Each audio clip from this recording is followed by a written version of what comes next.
Jina langu ni Phyllis Njeri. Nimekuwa nikishughulikia watu kwa macho kwa hii mission ya Open Word Ministry. Nimeanza kutoka mwaka wa 2011. Nashukuru Mungu kwa kuwa akipanga hii wakati ukue.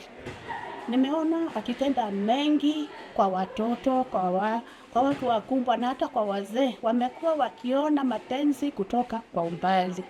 Nashukuru kwa kila mmoja aliyehusika kwa hii mission, kwa kutoka mbali, kwa amekuwa akipatiana miwani ya kusoma.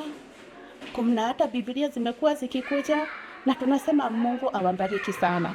Kwa yule yote anaweza kuwa amehusika kwa njia moja ama ingine, pengine amepatiana miwani, amepeana pesa zake, ameomba, Mungu amkumbuke na akambariki kwa njia zake zote. Unajua si kawaida hata kuchukua nafasi ya kumsaidia watu hata haujui, lakini Mungu aliye juu anaona na anajua kila kitu. Wakati wote unaweza kuwa unamuomba, akumbuke hii wakati na akuwe wa kukujibu. Usiwahi jiuliza ni kwa nini hajakukumbuka. Unakumbukwa na Mungu ataendelea kukueneza.